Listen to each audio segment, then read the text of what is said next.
आज राजद की राष्ट्रीय कार्यकारिणी बैठक आयोजित की गई थी, जिसमें राजद सुप्रीमो लालू प्रसाद यादव के नेतृत्व में तेजस्वी यादव को राष्ट्रीय कार्यकारी अध्यक्ष का पदभार सौंपा गया।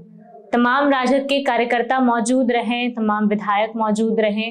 उन सभी की उपस्थिति में आज राष्ट्रीय कार्यकारी अध्यक्ष का पदभार तेजस्वी यादव को सौंप दिया गया। ऐसे में सवाल उठता है कि क्या राष्ट्रीय कार्यकारी अध्यक्ष के तौर पर तेजस्वी यादव राजद को अब कितना संभाल पाएंगे और क्या कुछ बदलाव अब राजद में देखने को मिलेगा। इन तमाम मामलों पर चर्चा करेंगे। हमारे साथ बातचीत के लिए सासाराम के राजद के प्रत्याशी सत्येंद्र शाह जी हैं। सर, पहले तो स्वागत है आपका मगही न्यूज में। आज आपके राष्ट्रीय कार्यकारी अध्यक्ष चुने गए हैं, क्या कहना चाहेंगे तेजस्वी यादव को? सबसे पहले तो हम धन्यवाद देते हैं अपने आदरणीय श्री लालू प्रसाद यादव जी का, जिन्होंने अपने कार्यकाल में तेजस्वी जी युवा नेता हैं और उनको अपने कार्यकाल में राष्ट्रीय कार्यकारिणी के अध्यक्ष बनाकर पूरे बिहार नहीं पूरे देश में इन्होंने जो ये कार्य किया, उसके लिए सबसे पहले मैं धन्यवाद देता हूं उनको। और हमारे तेजस्वी जी युवा नेता हैं, वो बिहार के लिए भी और देश के लिए भी बहुत अच्छा काम करेंगे।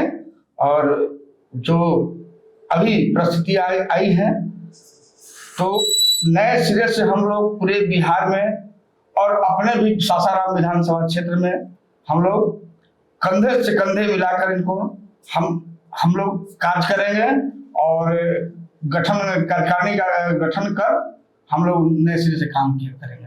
समीक्षा बैठक का भी आयोजन किया गया था, इससे पहले क्या रणनीतियां रही उस वक्त? देखिए, अभी तो हम लोग को नई ऊर्जा मिली है। हमारे तेजस्वी जी कार्यकारी अध्यक्ष बने हैं, तो समिति यहाँ का जो गठन हुआ है तो उसमें अभी अध्यक्ष बने हैं, तो अब स्टार्ट होगा। कल से हम लोग पूरे क्षेत्र में अपना भ्रमण करेंगे, कंधे से कंधा मिलाकर चलेंगे।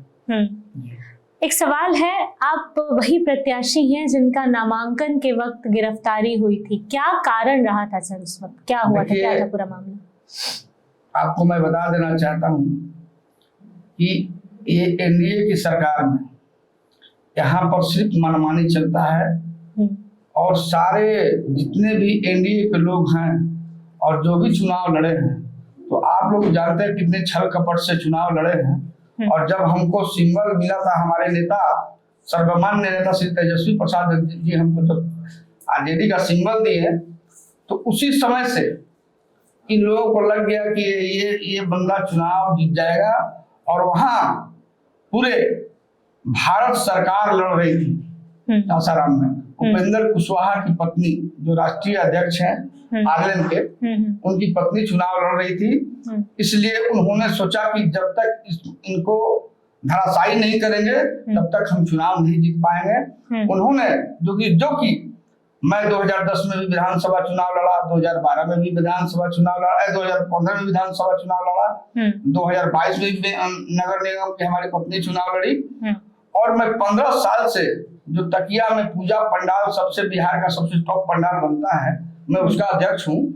और सारे प्रशासन, जिले के सारे प्रशासन हमारे तकिया में ही निगाह रहता है और उसका मैं अध्यक्ष हूँ, है ना। 15 साल से अध्यक्ष हूँ और तब तक हमें कोई गिरफ्तारी नहीं हुई। 2010, 2015, 2022 में भी हम चुनाव लड़े, हमारा कोई गिरफ्तारी, कोई केस नहीं था। और यही हमको आरजेडी का सिंबल मिला, उसी दिन हमारी गिरफ्तारी होती है। और गिरफ्तार कर हमें बबुआ इस बिहार के जेल में नहीं, झारखंड के जेलों में विदा किया जाता है, ताकि ये चुनाव से प्रभावित हो जाए। तो और वहां पर भी हमारे ऊपर 2 सीसी कैमरा हमारे वार्ड में लगाया गया। मैंने बहुत सी अपनाएं दी गई, हमको ना किसी से बात करने दिया गया, ना हमारे आदमी से मुलाकात करने दिया गया किसी से। और चुनाव के 2 दिन पहले हमारी बेल होती है और 2 आए और उसके बाद ये लोग छल कपट से चुनाव जीते। मतलब आपके साथ भी एक तरीके से आपके साथ धोखाधड़ी करके आपको गिरफ्तार कर लिया गया? मेरे ही साथ नहीं, पूरे बिहार के साथ किया गया। पूरे बिहार में ऐसा पूरा काम चला एनडीए के द्वारा, पूरे बिहार को साफ किया गया।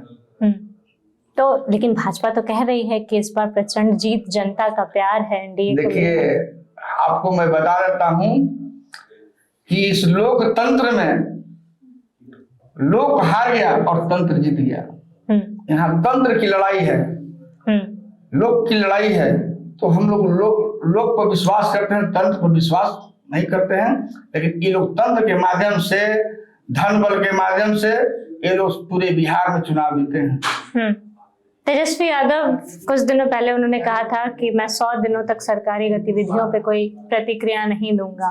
अब तेजस्वी यादव लग रहा है कि अपने वापस से उस नेता प्रतिपक्ष के रूप में वापस बिहार को मिलने वाले।